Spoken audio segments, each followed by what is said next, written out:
Ladies and gentlemen, boys and girls, children of all ages, welcome to the Robert Sports Show from the independent scene to the main event of WrestleMania. As always, I'm your host, Robert. Alright, like we've done for 8 years previous, 9 years in a row now, the very first show of 2025, New Japan Pro Wrestling Wrestle Kingdom preview. Wrestle Kingdom 19 on January 4th. This will be the 34th January 4th show at the Tokyo Dome. In those previous 8 seasons, there's been 100 matches. Picked 60 right, got 40 wrong, so I'm 60 and 40, 60%. Last year was 8 and 3 overall. Now, if you look back at the history of this January 4th show at Tokyo Dome, the very first one was New Japan Super Show 2 with WCW. So in 1992, we were talking January 4th, 1992, the commentaries were Jim Ross, Tony Schiavone, and hosted by Eric Bischoff. Some of the WCW talent on that show: Dustin Rhodes, Big Van Vader, Lex Luger defended the WCW World Heavyweight Champion against Masahiro Chono, Sting in a great Muda against the Steiners in the main event. So yeah, there's been a lot of rich history at this Tokyo Dome on January 4th. So for the 19th year in a row, it's going to be under the Wrestle Kingdom banner. So yeah, it's an amazing show set up. I know it's being in Central Time Zone. 2 a.m. is when this is live in New Japan, NJPW World. I will get up and watch the Wrestle Kingdom. There's not too many shows that I'll do that for. Wrestle Kingdom is one of them. So at 2 a.m. on Saturday morning, I will be up watching it live on X, on BlueSky, whether on social media. So yeah, we're going to kind of run down the card, see my thoughts and stuff about it, and we're going to go from there. All right, so the pre-show is the New Japan Rambo. Now, in previous years, this was determined the KOPW Championship, which is the King of Pro Wrestling. They vacated at the end of the year. They had the big Rambo at Wrestle Kingdom, and then whoever won the Rambo was the champion, and then that title was defended throughout the year, but they've retired that. So now the Rambo in the pre-show is going to be number 1 contender for the IWGP World Heavyweight Championship. So with that, we don't know any of the wrestlers yet in it. It's all a surprise. They'll come out randomly. It's a complete surprise, and the match can actually end before they're all out. So I'm going to just through 2 off-the-wall picks out there. I think it needs to be a name. I think like we get in the WWE Royal Rumble, like we get at Mania sometimes, that big shocker name. The 2 names I'm going to throw out there is going to be Kota Ibushi, returning to New Japan Pro Wrestling, and then Kenny Omega. We know Kenny Omega is going to make his return at Wrestle Dream on the 5th on Sunday night. And so I could see him showing up here and winning this and setting up something with Omega. And if Zack Sabre Jr. is still champion, that could be a fun match. But yeah, so a lot to determine here, because what New Japan Pro Wrestling does, Wrestle Kingdom kind of sparks the entire year, and then we revamp next year for Wrestle Kingdom. So a lot of these titles typically change hands at Wrestle Kingdom, at least over the years they have. Alright, the first match on the main card, we have the IWGP Junior Tag Team titles on the line in a Tokyo Terra 4-way ladder match. What a Tokyo Terra 4-way ladder match is just a ladder match. My guess is some other weapons. It's probably be more of a TLC-ish match, but they can't use TLC. For the junior tag titles, so this should be fun. We have the current junior heavyweight tag team champions, Intergalactic Jet Setters, Kevin Knight and Kushida, taking on Ichiban Sweet Boys, Robbie Eagles and Koji Fujita, Catch 22, TJP, Francesco Akira, part of United Empire, Bullet Club War Dogs, Clark Connors, and Drilla Moloney. Now, the Jet Setters have had the title 78 days. These 4 teams have been fighting for these tag titles since June of 2022. The last 7 title reigns have lasted, 3 of them longer than the current 78 days by the Jet Setters, 311, 253, 184. 3 of them were shorter, 30, 31, and 38. So they're kind of right there in the middle, where we've seen longer, we've seen shorter, but they're kind of in the middle. The last time this title was at Wrestle Kingdom, it changed, Wrestle Kingdom 18. The only team not to be champion won the Best of Super Junior Tag titles. Won the Best of Super Junior Tag League.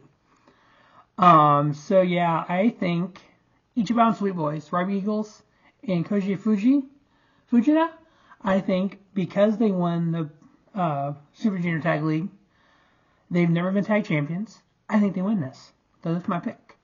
Next up, with the IWGP Women's Championship on the line, we have champion Mayu Iwatani versus AZM. Wani has been champion 617 days and counting. Only 6 title defenses in 2024. So this IWGP Women's title has only been defended 6 times in 6 times in 1 year in the last year in 2024. I actually see them taking the title off of Wani and put it on AZM. So I got AZM winning the title here. Next up, we have a fatal 4-way for the New Japan World Television Championship. We have champion Ren Narita taking on Jeff Cobb, taking on Ryohei versus El Phantasmo. Narita's had the title 78 days and counting. It has changed hands at the last 2 Wrestle Kingdoms. Of the previous 6 title reigns, only 2 have been longer than what Narita is. Zack Sabre Jr., the first title reign was 365 days, and Jeff Cobb, he had the second title reign, he held it 238 days. And Narita's had it 78 plus days. So I think the new television champion coming out of Wrestle Kingdom is going to be El Phantasmo. Next up, we have Hiroshi Tanahashi taking on Evil in a Lumberjack match. Now, earlier this year, Tanahashi came out and said that his last match will be at Wrestle Kingdom 20, so 1 year from now. But the stipulation on this is if Tanahashi loses, he must retire from in-ring competition. Remember, Hiroshi Tanahashi is the actual commissioner for New Japan Pro Wrestling, so he's matchmaker. So if he loses to Evil, he has to retire immediately. His planned retirement was Wrestle Kingdom 20. So we'll see what there happens here. I have Hiroshi Tanahashi winning here and sticking around for the full year. Next up, we have... the reason I think that Tanahashi wins is if you look at the rivalry between him and Evil, Tanahashi has won 4 of the 7 singles matches, but Evil has won 6 of the 10 tag matches, and multi-man matches, Evil is 94 to 78. But one-on-one, Tanahashi's won more, so I think Tanahashi wins this. Next up, we have title versus title. Winner take all. The never Openweight champion, Shingo Takagi, taking on the AEW International champion, Konosuke Takeshita. Now, what makes this match real interesting is not only is it title versus title, but the winner of this, Konosuke Takeshita and Shingo Takagi, will go to Wrestle Dynasty the next night and put both titles on the line versus Tomohiro Ishii. Now, Ishii wrestles more in AEW than Takagi does. So what I think happens is I think Konosuke Takeshita wins this, is the never Openweight champion, retains his AEW International champion, goes to Wrestle Dream, faces Tomohiro Ishii, holds on to both titles, and will eventually lose the never Openweight title to Ishii on AEW television. Now, Shingo Takagi has held this title 89 days. It has changed at the last 3 Wrestle Kingdoms and 9 of the last 10. Shingo Takagi has had 3 of the last 6 title reigns. So he's a 3-time champion. So since it has changed at 9 of the last 10 Wrestle Kingdoms, that's why I got it changing here. Now, I wouldn't be shocked if it changed again at Wrestle Dynasty and Tomohiro Ishii won. But it's like when I mentioned Kenny Omega winning the Rambo. Kenny Omega has a return match against Gabe Kidd at Wrestle Dynasty. So that Wrestle Dynasty is a New Japan Pro Wrestling, AEW, CMLL, Ring of Honor, Stardom combo show. Oh yeah, and throw in Rev Pro as well, because we have the undisputed British Women's Championship on the line as well. So in a title versus Mercedes Moné. So that could be fun as well. Mercedes Moné could be Moné 3 belts. But we'll put a preview of Wrestle Dynasty out in the coming days. The IWGP Junior Heavyweight Championship on the line. Champion DOUKI taking on El Desperado. El Desperado is actually one of my favorites in New Japan Pro Wrestling. DOUKI's held the titles 180 days.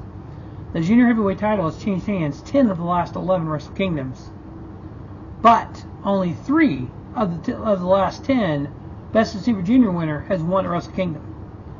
El Desperado won last year's Wrestle Kingdom when he had the shortest reign in the history of this title at 19 days. DOUKI's had 180 plus days. So I got El Desperado winning the title here. Again, it's changed hands 10 of the last 11 Wrestle Kingdoms. Next up, we have the IWGP Global Heavyweight Champion on the line. We had champion David Finlay taking on Yoda Teju. Yoda, I remember when he, and that's what's cool about this card is Yoda Teju, Shota Umino, see who else, Narita. I've only watched Wrestle King. I've been watching New Japan Pro Wrestling long enough. I remember when these guys were coming out of the dojo. So to see them with titles and in title matches and Shota Umino main event in Wrestle Kingdom, it's kind of that next level for them to build them to be the future. You got to think New Japan Pro Wrestling took a big hit when Ospreay left, when Okada left. You don't have Tanahashi in the main event picture anymore. Omega left. You had basically what ran Wrestle Kingdom was Tanahashi versus Okada for years and years and years. And then Ospreay got into the picture and Jay White got in the picture. You don't have that anymore. So you got to build new stars. Naito's still there, but he's fighting his own battle with Hiromu Takahashi. So you kind of got to build that next level of star, and that's what we're going to be doing here as well. So I got Yota Tsuji beating David Finlay, who's held that global title 240 plus days. And then we have Tetsuya Naito taking on Hiromu Takahashi. First ever matchup between these two. Takahashi is typically a junior heavyweight. Naito is one of the greatest New Japan Pro wrestlers of all time. Now, at Wrestle Kingdom, Naito's only 6-6, while Takahashi is 5-2 ever at Wrestle Kingdom. Now, he's won Best of Super Junior multiple years. He's won the Junior Heavyweight title multiple years at Wrestle Kingdom. Now he's facing heavyweight. Can he beat the great Tetsuya Naito? I think he can. I got Hiromu Takahashi beating Naito. And then the main event for the IWGP World Heavyweight Championship, we have champion Zack Sabre Jr. taking on Shota Umino. 79 days as champion. Now, this title, the IWGP World Heavyweight title, has changed hands 6 of the last 6 straight Wrestle Kingdoms. Now, this title lineage dates back to 2021. Prior to that, it was the IWGP Heavyweight Championship. They combined it when they combined the Intercontinental title with the World title. The last 6 champions going into Wrestle Kingdom have averaged 128 plus days. Sabre Jr. is only at 78.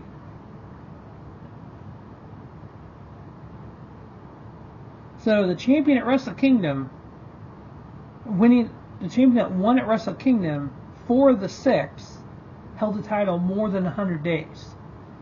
The fact that it's changed 6 straight, which, hey, you'd think it was going to change, but the fact that Sabre's only had it 79 days. I don't think it's a foregone conclusion for Zack Sabre Jr. to lose this title to Shota Umino. I think you need Umino to lose the title here at Wrestle Kingdom before winning it. Honestly, in my opinion. I think if you get that close and you main event a show like this for Shota Umino, losing the title might be something good to happen from him. Because you got to think, we have the new beginning in Asuka in February. We have the Wrestling Life 40th anniversary show later in January. So there's plenty of time there for somebody to challenge the Sabre Jr. again and win the title. We have the 53rd anniversary show. That's always a big show there in March. And then we have the New Japan Cup. Remember, the New Japan Cup, the winner of that gets a title shot. So you could have a 150, 200-day title reign by Zack Sabre Jr., have him retain here at Wrestle Kingdom, and go on down the road with him as champion. What if Kota Ibushi returns? What if Omega wins that Rambo? You get Omega versus Sabre Jr. Hell, you could draw that out to June and do it Forbidden Door. But I know right now at Wrestle Dynasty, the only title on the line that's on the line both nights is the Never Openweight title. Nothing else is on the line both nights. So we'll see what happens with that. But Wrestle Kingdom is setting up to be a really good show. Typically, Wrestle Kingdom puts on some of the best matches of the year. We're talking on day 4 of the year. It's going to be the best matches of the year. So yeah, it's going to be fun to see what happens. So I got Sabre Jr. retaining his title. I got Takahashi winning. Yota Teju winning, beating Finlay for the global title. El Desperado winning the junior heavyweight title. Konosuke Takeshita winning the Never Openweight title and retaining his AEW International Championship. I got Hiroshi Tanahashi winning, beating Evil, and keeping his career for another year. I got El Phantasmo winning the World Television title. AZM winning the women's title. Ichiban, Sweet Boys, Robbie Eagles, and Koji Fujita winning the IWGP tag titles, junior tag titles, in that Tokyo Terra 4-way ladder match. So that is Wrestle Kingdom preview. Again, live during the show. I'll be on social media, putting some stuff out there about what's going on. Full review coming after the show for the 34th show at the Tokyo Dome on January 4th. It's going to be a fun year. Rubber Sports Show, pro wrestling, and NASCAR. As always, thanks for watching Rubber Sports Show, and don't just have a great day. Have a spiffy day. Rubber Sports Show, your YouTube leader, sports channel content. From the independent scene to the main event of WrestleMania.